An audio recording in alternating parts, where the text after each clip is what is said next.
ओम श्री गणेशाय नमः। भरद्वाज स्मृति प्रथमो अध्याय।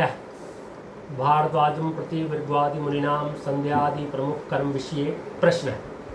यह अंश भरद्वाज स्मृति के प्रथम अध्याय का वह महत्वपूर्ण मोड़ है जहाँ जिज्ञासा और ज्ञान का संवाद शुरू होता है। जब भृगु आदि ऋषि महर्षि भरद्वाज के पास पहुँचते हैं तो वो मुख्य रूप से संध्या वंदन और नित्य कर्मों के वैज्ञानिक और आध्यात्मिक महत्व पर प्रश्न करते हैं।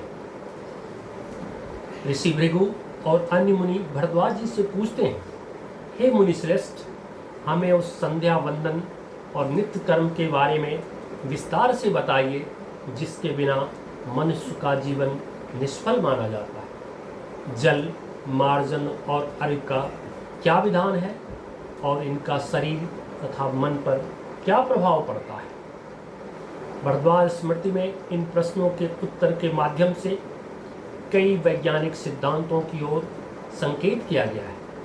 संध्या का अर्थ है संधि काल, अर्थात जहाँ दिन और रात मिलते हैं। मुनियों का प्रश्न इसी पर आधारित है कि इसी समय ही पूजा क्यों। सूर्योदय और सूर्यास्त के समय वायुमंडल में पराबैंगनी किरणें और प्रकाश के अपवर्तन का प्रभाव बदलता है। उस समय किया गया प्राणायाम और ध्यान पीनियल ग्रंथि को सक्रिय करता है जो शरीर की जैविक घड़ी को नियंत्रित करती है। प्रश्न में मार्जन और आचमन का उल्लेख। संध्या के समय जल से इंद्रियों को स्पर्श कराने से तंत्रिका तंत्र शांत होता है। हथेलियों के घर्षण और जल के छिड़काव से शरीर की विद्युत चुंबकीय ऊर्जा अर्थात इलेक्ट्रोमैग्नेटिक एनर्जी संतुलित होती है। अर्थात आज की यह जल चिकित्सा यानी कि हाइड्रोथेरेपी है। संध्यादि कर्मों में गायत्री मंत्र का उच्चारण अनिवार्य है। मंत्रों में विशेष अक्षरों का उच्चारण मस्तिष्क के विशिष्ट हिस्सों में कंपन पैदा करता है जिससे एकाग्रता बढ़ती है और तनाव कम होता है।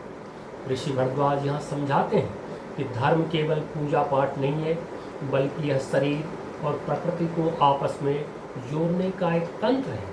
मुनियों के इस प्रश्न के बाद ही इस स्मृति में शौच के वे प्रसिद्ध नियम आते हैं जिनमें मिट्टी और जल द्वारा शरीर की कोशिकाओं की शुद्धि की बात कही गई है।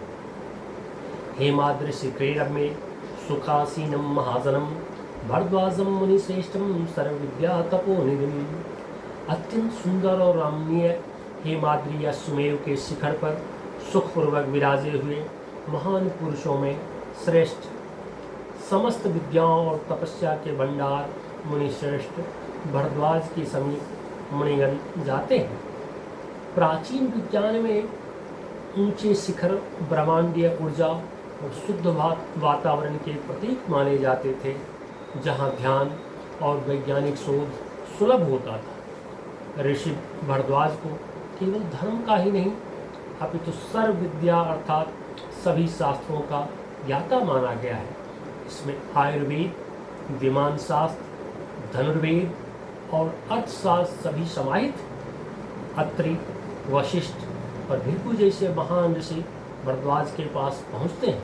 मुनिगण उनसे पूछते हैं कि कलयुग में मनुष्यों की बुद्धि क्षीण हो जाएगी, ऐसे में उनके स्वास्थ्य, आयु और धर्म की रक्षा कैसे होगी। इसके बाद ऋषि भरद्वाज शौच और आचार के वैज्ञानिक नियम बताने शुरू करते हैं। प्रथम अध्याय में ऋषि भरद्वाज शरीर को एक यंत्र की तरह बताते हैं और कहते हैं कि जैसे यंत्र की सफाई की ज़रूरत होती है वैसे ही मानव शरीर को मिट्टी और जल के विशेष प्रयोग से शुद्ध रखना चाहिए। पुण्यकीर्तिम पुण्यशीलम ब्रह्मनिष्ठम जितेंद्रियम तमाशाद्या मणिश्रेष्ठम ऋग्वाद मुनिपुंगवा। ऋषि भरद्वाज जिनकी कीर्ति अत्यंत पवित्र है, जिनका स्वभाव या चरित्र पावन है, जो सदैव ब्रह्म में स्थित रहते हैं और जिन्होंने अपनी समस्त इंद्रियों पर विजय प्राप्त कर ली है, ऐसे मुनियों में श्रेष्ठ भरद्वाज के पास भृगु आदि श्रेष्ठ मुनि पहुँचे हैं। यह श्लोक केवल प्रशंसा नहीं है बल्कि एक उच्च कोटि के वैज्ञानिक और शिक्षक के लक्षणों को दर्शाता है। प्राचीन संदर्भ में ब्रह्म का अर्थ केवल आध्यात्मिक ईश्वर नहीं बल्कि परम सत्य भी है। एक वैज्ञानिक की तरह भरद्वाज ऋषि सत्य और ज्ञान की खोज में समर्पित है। किसी भी वैज्ञानिक शोध या धर्म के विवेचन के लिए इंद्रियों पर नियंत्रण आवश्यक है ताकि व्यक्तिगत राग द्वेष निर्णय को प्रभावित न करे। उनकी प्रसिद्धि उनके द्वारा किए गए लोक कल्याणकारी कार्यों जैसे आयुर्वेद और विमान शास्त्र का ज्ञान के कारण है।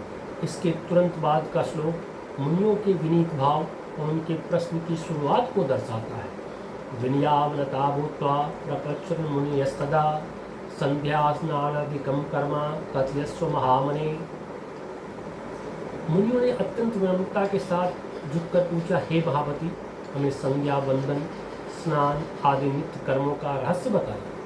भरद्वाज स्मृति में संध्या और स्नान को केवल धार्मिक अनुष्ठान नहीं माना गया है। प्रथम अध्याय में भरद्वाज बताते हैं कि कैसे शीतल जल से शरीर के छिद्र खुलते हैं और रक्त का संचार सुचारू होता है। मुनियों का प्रश्न इसी ओर ले जाता है कि कैसे ये कम दीर्घायु और ओज प्रदान करते हैं। भृगु अत्रि वशिष्ठस्य शाण्डिल्यो रोहित क्रतु हारितो गौतमो गर्गा शंख काला तपोअंगिरा मार्कंडेयश्च मांडव्य कपिलो नारद शुक जमदग्निर्याज्ञवल्क्यो विश्वामित्र पराशर।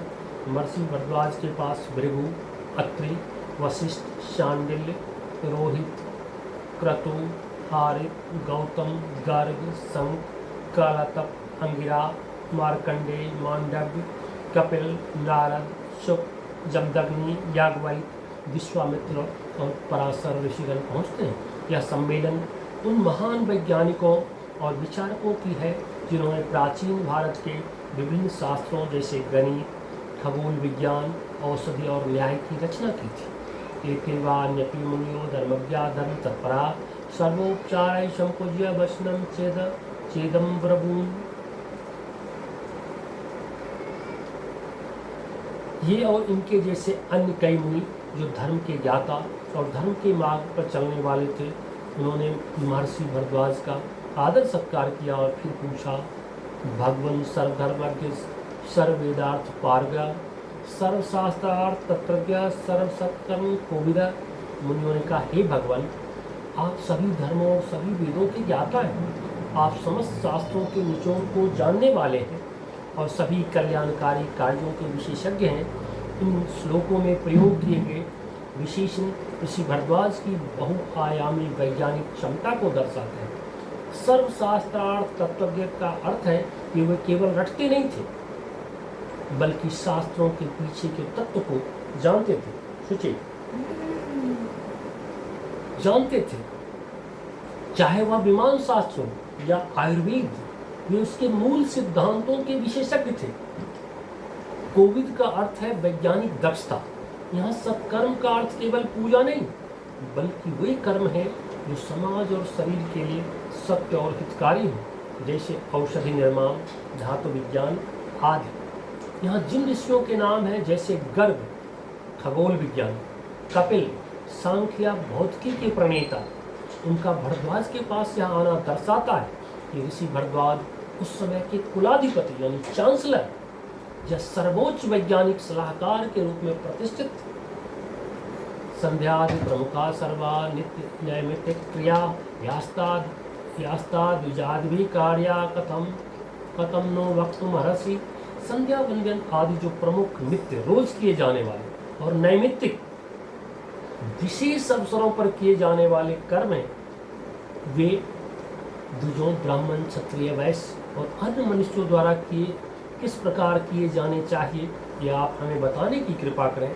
इस प्रश्न में दो शब्द अत्यंत महत्वपूर्ण हैं जो प्राचीन भारतीय जीवन पद्धति के मैनेजमेंट और साइंस को दर्शाते हैं। नित्य और नैमित्तिक क्रियाएं, सोचिए, इस पर ध्यान देना। तो ये वे क्रियाएं जो हमारे शरीर की जैविक घड़ी को प्रकृति के साथ जोड़ती हैं, नित्य क्रिया कहलाती। जैसे ब्रह्म मुहूर्त में जागना, शौच, स्नान और संध्या वंदन। ऋषि भरद्वाज आगे चलकर समझाते हैं कि नित्य कर्मों में की जाने वाली क्रियाएं जैसे प्राणायाम और मार्जन शरीर की कोशिकाओं को विषमुक्त यानी डिटॉक्स करने और मानसिक तनाव को कम करने के वैज्ञानिक तरीके हैं। मुनियों के प्रश्नों के उत्तर में महर्षि भरद्वाज आगे जो बताते हैं वह जीव विज्ञान का अद्भुत संग्रह। आचमन का विज्ञान, जो जल को हथेली के ब्रह्म तीर्थ यानी अंगूठे के मूल से पीना, इसी को आचमन कहते हैं, जो गले की ग्रंथियों को सक्रिय करता है। स्नान या विज्ञान यानी सिर से पैर तक जल डालने का क्रम, जो शरीर के तापमान को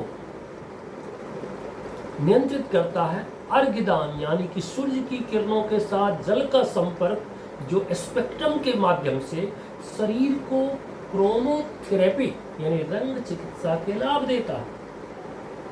मुनियों का यह प्रश्न इस बात का प्रमाण है कि प्राचीन भारत में धर्म का अर्थ केवल पूजा नहीं बल्कि एक वैज्ञानिक जीवन शैली थी। मुनि यह जानना चाहते हैं कि इन क्रियाओं को करने की सही विधि क्या है, जिससे अधिकतम शारीरिक और मानसिक लाभ प्राप्त हो सके। ये श्लोक भरद्वाज स्मृति के प्रथम अध्याय का हृदय है।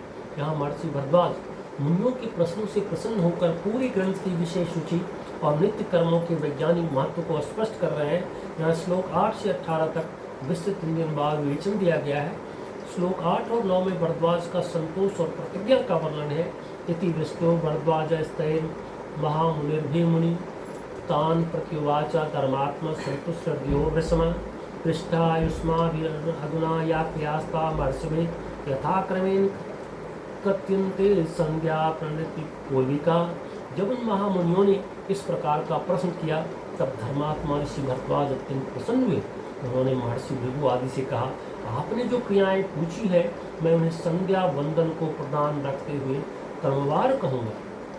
श्लोक 10-11 में नित्य कर्मों की अनिवार्यता पर जोर दिया गया है।